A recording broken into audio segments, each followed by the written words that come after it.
Dostlar selamünaleyküm. Şu an Kuzey Kıbrıs Türk Cumhuriyeti'nde önemli bir seçim yapılıyor ve bu konuda gerçekten büyük bir hazırlığın finali için çaba sarf ediliyor gibi görünüyor. Bakın öyle bir seçimden bahsediyoruz ki 4 tane aday var. Yani ikisi öne çıkıyor ama temelde 4 aday var. Bunların 3'ü bir şekilde Kuzey Kıbrıs Türk Cumhuriyeti Devleti'nin yok olacağı seçenekleri destekliyor. İkisi farklı şekillerde federasyon diyor. Bir tanesi onu bile demiyor. Rumların yönetimine girelim diyor. Sadece Ersin Tatar bağımsız Kuzey Kıbrıs Türk Cumhuriyeti Devleti'nden bahsediyor. Bakın 4 Cumhurbaşkanı adayı var. 3'ü Cumhurbaşkanlığı için aday oldukları devleti yıkmayı vaat ediyor. Aslında burada bile videoyu bitirebiliriz. Daha fazla ilginçliğe ihtiyacımız yok. Ama burada durmayacağız. Bunu İsrail ve yancılarının Kıbrıs adasındaki planlarıyla birleştireceğiz. Ve terör örgütü elebaşı Duran Kalkan'ın Kıbrıs'la ilgili söylediği şeyin ne anlama geldiğini bu şekilde anlayacağız. Duran Kalkan, dananın kuyruğu Kıbrıs'ta kopacak dedi. Peki ne demeye çalıştı? Bu iş nereye gidiyor? Bugün hızlıca bu konuları konuşalım.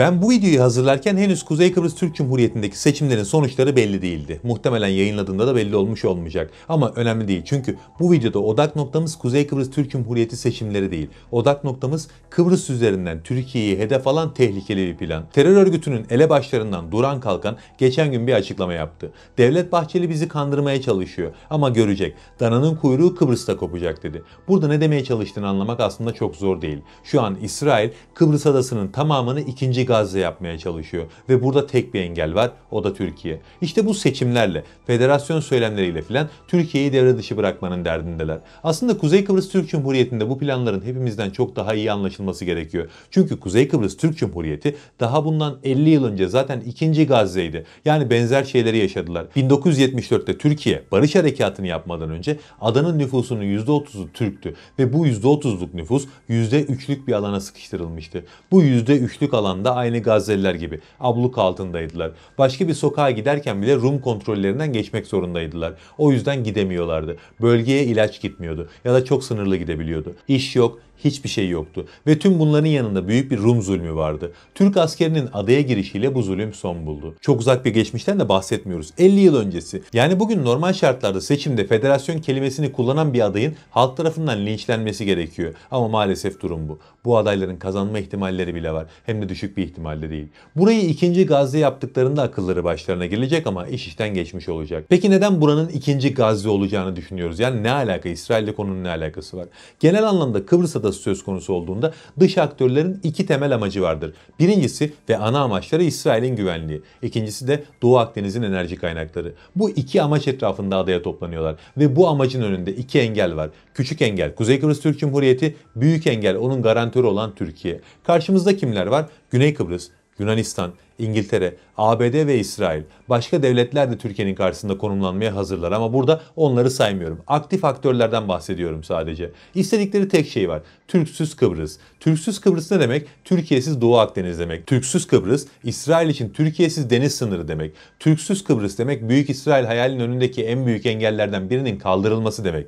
Büyük İsrail deyince genellikle Kıbrıs adasını göz önünde bulundurmuyoruz. Çünkü genel olarak bildiğimiz haritalarda Kıbrıs yok. Ama Büyük İsrail hayalinin tek bir haritası yok. Birden fazla harita var ve işlerine hangisi geliyorsa onu baz alıyorlar. Bu haritaların büyük çoğunluğunda da Kıbrıs Büyük İsrail hayaline dahil. Diğer bir deyişle Kıbrıs onlar için vaat edilmiş toprakların içinde. Yani kısacası bugün adadan Türkiye'yi atmaya çalışmalarının en önemli sebebi bu planlarını gerçekleştirebilmek. Bunun için de gerçekten büyük hamleler yaptılar. Önce ABD harekete geçti. Güney Kıbrıs'ı özellikle 2019'dan sonra ABD için büyük bir askeri üsse dönüştürmeye başladılar. Bölgedeki havalimanları ve deniz limanları ABD ordusunun kullanımına açıldı. Hatta son yıllarda ABD Orta Doğu'daki operasyonlarının neredeyse tamamını Güney Kıbrıs üzerinden yürüttü. Gazze Savaşı'nda ya da İran tiyatrosunda bile ABD uçakları Güney Kıbrıs üzerinden destek verdi. Bunun karşılığında ikili anlaşmalarla Güney Kıbrıs'a güvence verdiler. Daha da önemlisi Güney Kıbrıs'ın NATO'ya girebileceği yalanını ortaya attılar ve Rumları da buna inandırdılar. Olabilir mi? Elbette olamaz. Türkiye böyle bir şeye müsaade etmez. ABD bu şekilde Güney Kıbrıs'ı kendisi için büyük bir askeri üsse dönüştürdükten sonra İsrail harekete geçti.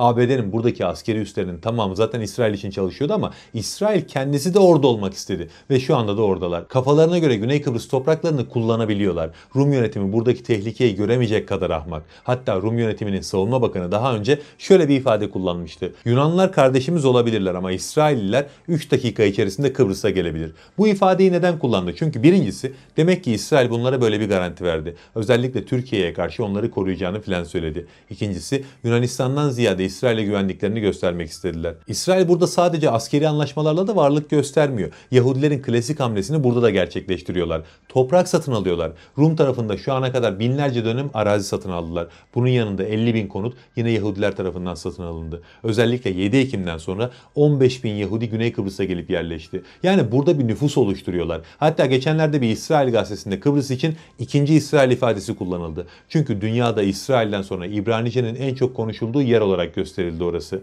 Tabi sadece Güney Kıbrıs'ta olmuyor bunlar. Kuzey Kıbrıs'ta da şu ana kadar daireler falan hariç sadece arazi olarak bakarsak 25 bin dönüm arazi satın aldılar. Kuzey Kıbrıs tarafı uyandı. Şimdi yabancılara mülk satışını zorlaştıran bir yasa meclisten geçirildi. Ama Güney Kıbrıs hala uyanmış değil. Dediğim gibi muhtemelen İsrail bunlara Türkiye'ye karşı koruma vaat ediyor. Zaten İsrail basınından da bu anlaşılıyor. Geçtiğimiz yaz Hayom gazetesinde Şaygal imzalı bir değerlendirme yayınlanmıştı. Ve orada dedi ki Türkiye Cumhuriyeti sadece Güney Kıbrıs için değil bizim için de önemli bir tehdit. O yüzden artık bu meseleyi yani Kıbrıs sorununu bir Yunan-Türk sorunu olarak görmemeliyiz. Kıbrıs sorunu artık İsrail içinde bir ulusal güvenlik meselesi. Hatta işi daha da ileriye götürmüştü. Yunanistan, İsrail ve Güney Kıbrıs ortak bir askeri müdahaleyle Türk askerini adadan atmalı demişti. Aklınca operasyon planını bile yapmıştı. Güney Kıbrıs'ta Yunanistan çatışmaya başlayınca İsrail ile Kuzey Kıbrıs'taki hava savunma sistemleriyle istihbarat merkezlerini vuracak ve Türkiye'yi oradan atacaklar. Böyle bir hayal kurmuştu. Hayal mi? Elbette hayal. Bunu gerçeğe dönüştürecek bir maça bu coğrafyada hiçbir devlet de yok. Hatta yeryüzünde hiçbir devlet de yok. Türkiye Cumhuriyeti başka bir devlete benzemez ama dikkatli olmamız gerekiyor mu? Evet, dikkatli olmamız gerekiyor. Şu an İsrail Kıbrıs'ta büyük bir planın peşinde. Bu artık belli. Arka arkaya sıralayın olanları. Terör örgütünün elebaşı boşuna dananın kuyruğu Kıbrıs'ta kopacak demedi geçen gün. İsrail'den Güney Kıbrıs'a haftada ortalama 104 uçuş yapılıyor. Sivil uçuşlardan bahsediyorum. Bu da boşuna değil. ABD yıllardır oraya yerleşmek için boşuna çaba sarf etmiyor. Tüm bunların üstüne seçimlerdeki adayların federasyon diye saçmalaması da boşuna değil. Bunların hepsinin farkındayım. Ama dediğim gibi burada söz konusu ülke Türkiye. Oradaki oldu bittilere elbette müsaade edemeyiz. Peki olur da federasyonu savunan bir aday seçimi kazanırsa yarın bir gün biz federasyon istiyoruz Türkiye askerlerini adadan çeksin derse ne olacak? Bunu seçim sonuçlarını değerlendirdiğimiz videoda zaten detaylıca konuşacağız. Ama kısa bir özet geçmek gerekirse Türkiye oradaki çıkarlarını kimsenin oyuncağı haline getirmez. Şuursuzların sayısı ne kadar çok olursa olsun şuurunu kaybetmemiş Kıbrıs Türklerini Türkiye Rumların insafına bırakmaz. Bedeli olur mu? Elbette olur. Neler olur bunları dediğim gibi seçim sonuçlarını değerlendirdiğimiz videoda zaten konuşuruz. Ama bazı bedeller omuzlanmaya değer. Bu da tam olarak böyle bir mesele. Çünkü bizim için bu konuda 4 vatan var. Ana vatan, yavru vatan, mavi vatan ve gök vatan. Bunların hepsi eşit derecede önemli. Hepsi eşit derecede uğruna bedel ödemeye değer. Allah'a emanet olun.